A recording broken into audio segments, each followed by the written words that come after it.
GMNA uses artificial intelligence for generated speech, visuals, and production. AI-generated content may contain errors. Please verify important information before making decisions or taking action.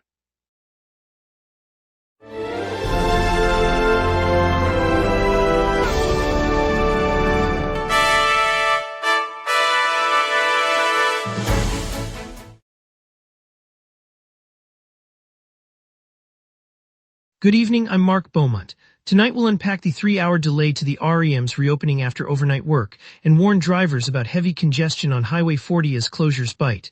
We'll also highlight the record-setting WNBA crowd at the downtown arena. Over to you, Emma. Lock and Paddle, the family-friendly kayaking festival, begins tomorrow on the Lachine Canal, offering guided tour, inflatable obstacle courses, and a variety of local food vendors.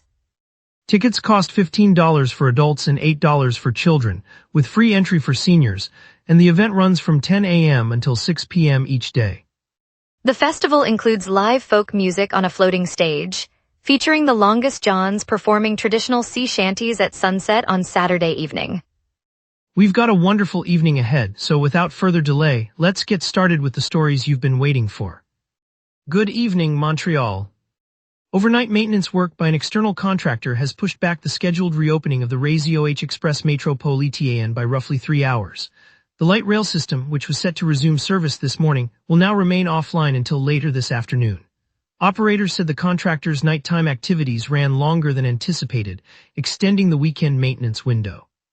Commuters can expect trains to start running again after the revised timeline, with service expected to resume around the early evening. The delay affects riders across the network, including those traveling from the South Shore to downtown and from the North Shore to the airport. Officials thank passengers for their patience and advise checking real-time updates before planning trips. The REM, which connects the airport, downtown, and the South Shore, will complete safety checks before service resumes, and officials do not expect any further delays beyond the 3-hour shift. Yesterday at the Bell Center, the Dallas Wings clinched a convincing 108-95 victory over expansion side the Toronto Tempo. The win was highlighted by a 34-point performance from rookie star Paige Buchers, who paced the Wings with a scoring outburst. The game drew 20,996 fans, shattering the previous WNBA regular season attendance record. Organizers said the packed arena underscored growing interest in women's basketball across the province. The Wings, coming off a strong early season stretch, used the momentum to pull away in the third quarter and never looked back. Toronto, still finding its rhythm as a new franchise, fought hard but could not match Dallas' firepower. The record crowd marks a milestone for the league and the city's sporting calendar. Fans cheered loudly as the scoreboard ticked higher. Transport Canada announced it has placed a minister's observer on the Transportation Safety Board's probe of the freight train derailment that occurred near Repentigny last weekend. The observer will work alongside board investigators as they examine the cause of the incident, while a team of federal rail inspectors has been dispatched to the site to verify that safety protocols are being followed. Officials said the move is intended to reinforce the board's independent inquiry and ensure that any immediate hazards are addressed. The derailment, which involved several freight cars leaving the tracks in the northeast Quebec community, prompted a swift federal response. Transport Canada said the additional oversight will continue until the board completes its findings and any required corrective actions are implemented. The appointment came at noon, after weekend derailment that stopped train traffic for hours. Officials said observer will not affect independence and will provide oversight during probe. Sophia Jensen clinched the silver medal in the C1 500-meter sprint at today's International Canoe Federation World Cup on Parc Jean-Drapeau. The Canadian paddler touched the finish in second place, just behind the gold medalist after a fierce battle over the 500-meter course. The event, part of the annual ICF Canoe Sprint World Cup Series, brings the sport's elite from across the globe to the island each summer. Competitors from countries including Germany, Hungary, and Australia also took to the water, underscoring the world-class depth of the field. Jensen's performance adds to a strong showing for home athletes on a course that winds through the park's scenic waterways. Officials confirmed the results shortly after the race concluded this afternoon, and the podium ceremony will follow later in the evening. The silver marks Jensen's latest achievement on the international circuit. Today, Premier Christine Fréchette unveiled a new provincial project to transform a 5-kilometer stretch of Route 132 between Delson and St. Constant into a 4-lane urban boulevard.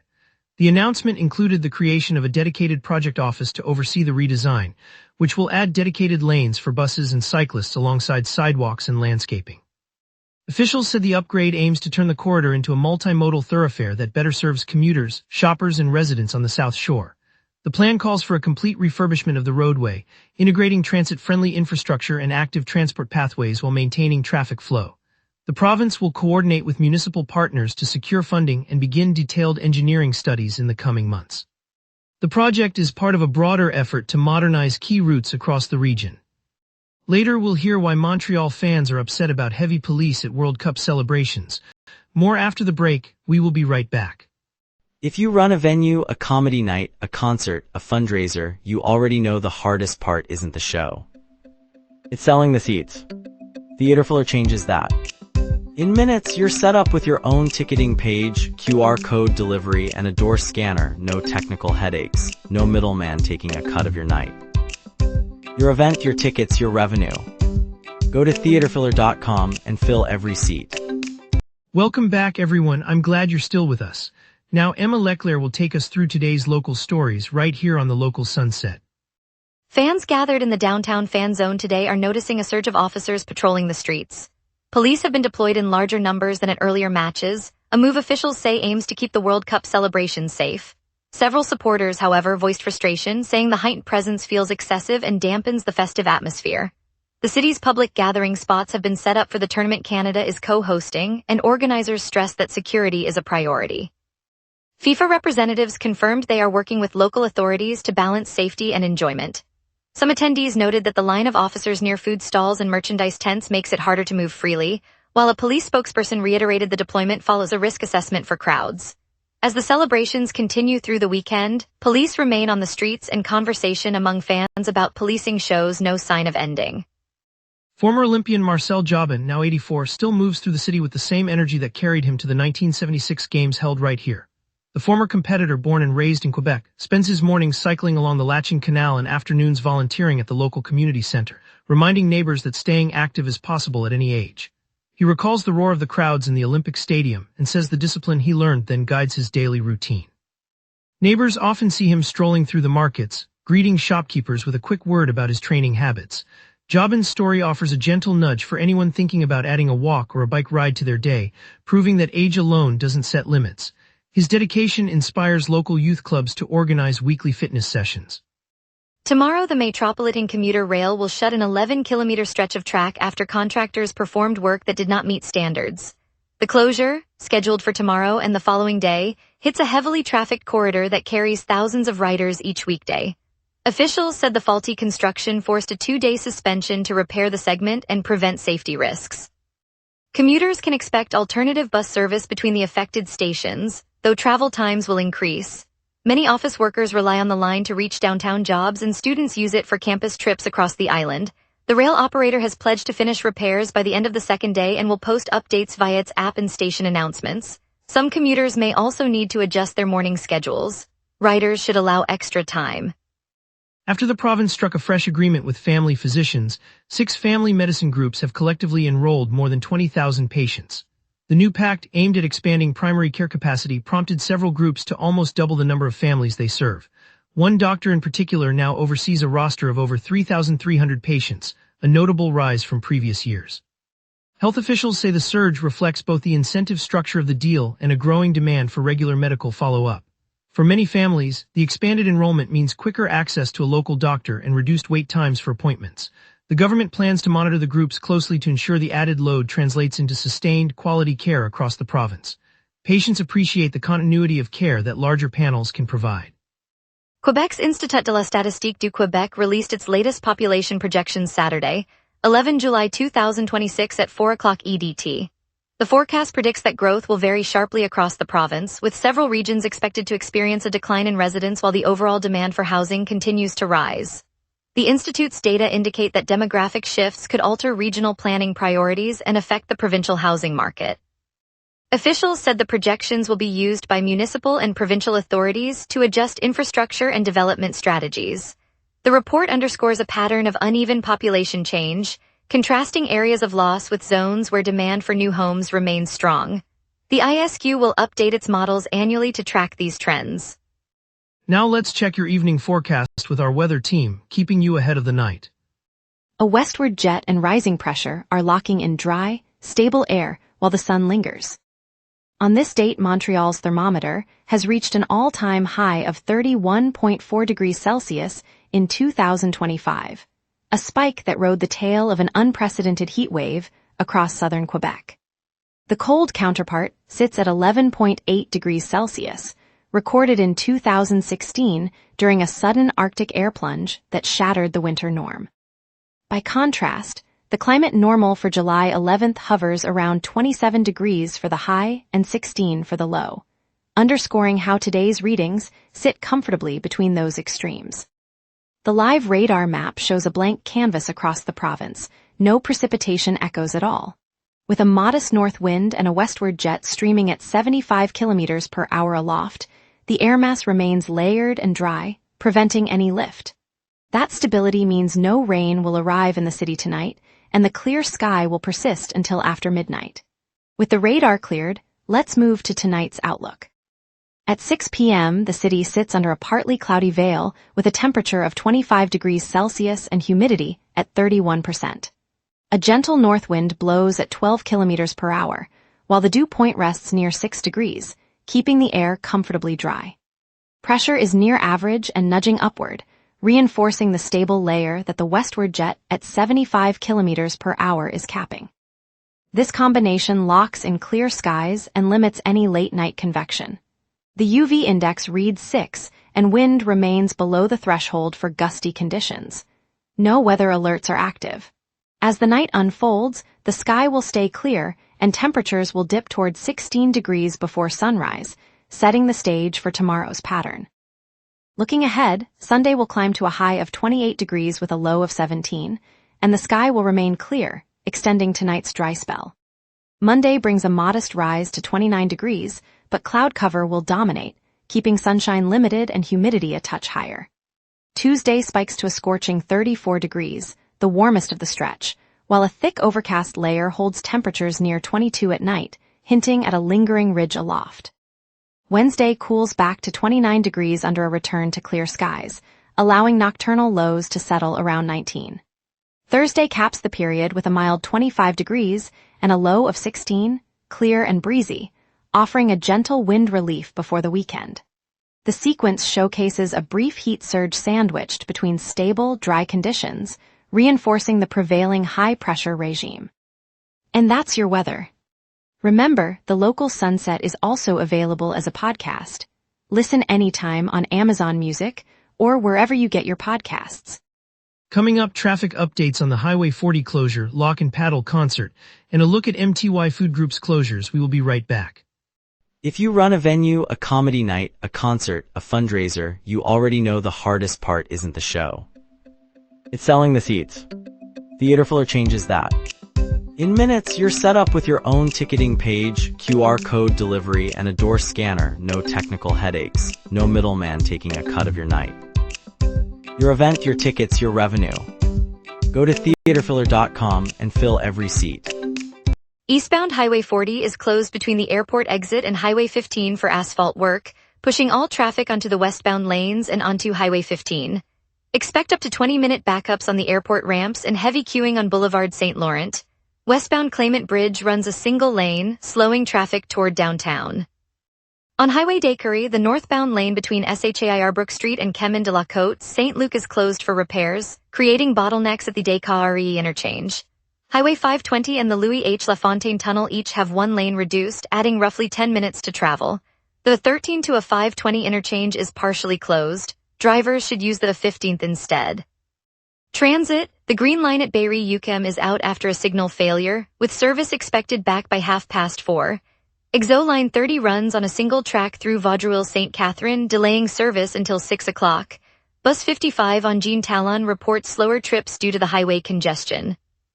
Tonight, the sky over Parc Jean Drapeau bursts with color as the International des Feux Loto Quebec fireworks competition lights the city, a nightly spectacle perfect for summer evening with friends or family. Earlier this afternoon, the Latching Canal invites everyone to Free Lock and Paddle Day, with music, a lockage ceremony, and kid-friendly activities along the waterway. For music lovers, the Longest Johns take the stage at Theatre Beanfield on St. Laurent, delivering lively sea shanties that echo the city's maritime heritage. And for a taste of the Roaring Twenties, Brackwidge offers an immersive theater experience inside a hidden speakeasy at Theater Immersive, blending drama, music, and interactive storytelling for a night you won't forget. Looking ahead, Startup Fest kicks off at the Old Port later this week, promising networking and innovation for the city's entrepreneurs. And from July 10 to 12, the Old Port will sizzle with the taste of the Caribbean, a food festival serving island flavors and live rhythms. And now here's Jason with sports. Here's the latest Montreal sports headlines, from basketball to soccer and hockey. Toronto Tempo fell 108-95 against the Dallas Wings at the Bell Center, marking the WNBA's first regular season game in Montreal. Despite the loss, Laura Juscate praised the electric crowd, noting the venue's vibrant energy. That same Montreal showdown drew a league record crowd, as the Tempo Wings matchup set a new WNBA attendance high. Officials highlighted the turnout as a milestone for women's basketball in Canada, underscoring growing fan interest across the country. The Montreal Roses announced the addition of two internationally experienced forwards, Marie-Yasmine Aladou and Eve Perisset, ahead of the upcoming season.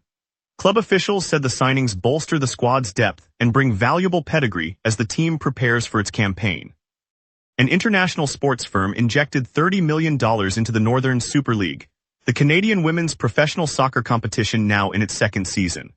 The funding supports clubs in Vancouver, Calgary, Halifax, Montreal, Toronto, and Ottawa, aiming to strengthen the league's growth and visibility. The Montreal Canadiens have dealt veteran forward Brendan Gallagher to the Vancouver Canucks in exchange for future considerations.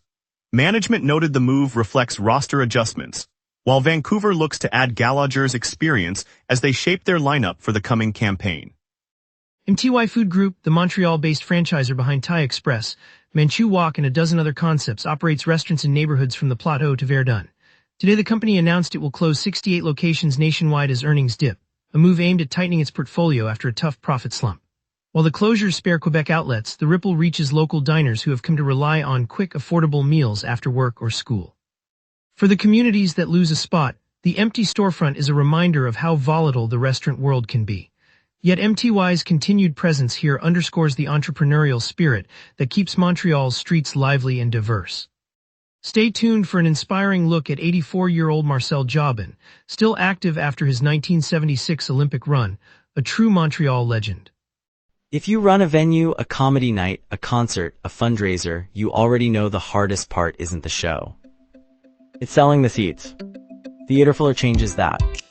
In minutes, you're set up with your own ticketing page, QR code delivery, and a door scanner. No technical headaches, no middleman taking a cut of your night. Your event, your tickets, your revenue. Go to theaterfiller.com and fill every seat. On a crisp early autumn afternoon at École Saint-Jean-Baptiste on St. Laurent, a chorus of laughter echoed from the gym where a newly painted mural of a soaring snow owl greeted students. The transformation began when Minister Sonia Lebel announced that the province's textbook allocation could be redirected toward enrichment activities, answering a petition from teachers who dreamed of more than pages and ink. In the art room, bright paint tubes lined the shelves, and a modest grant funded a community-led mural project that now stretches across the school's west wall, each brushstroke a story of collaboration between parents, local artists, and the children themselves. Across the hall, the music department received a set of refurbished violins, their polished wood catching the afternoon light as young hands lifted the bows for the first time.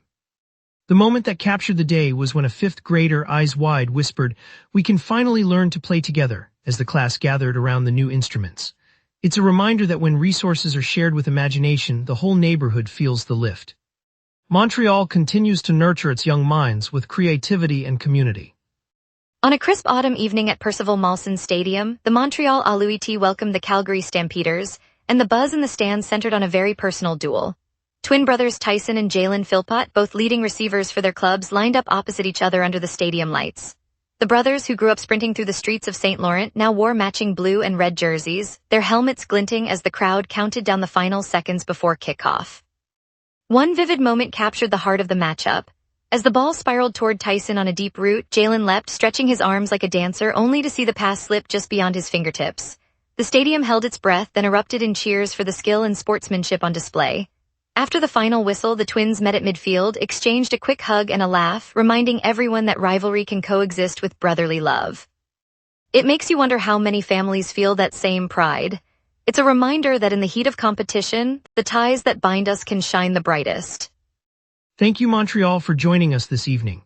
A big congratulations to Sophia Jensen for her silver medal in the Canoe Sprint World Cup, a proud moment for our city. We'll be back tomorrow with more stories that matter to you. Stay safe, stay curious, and see you at sunset.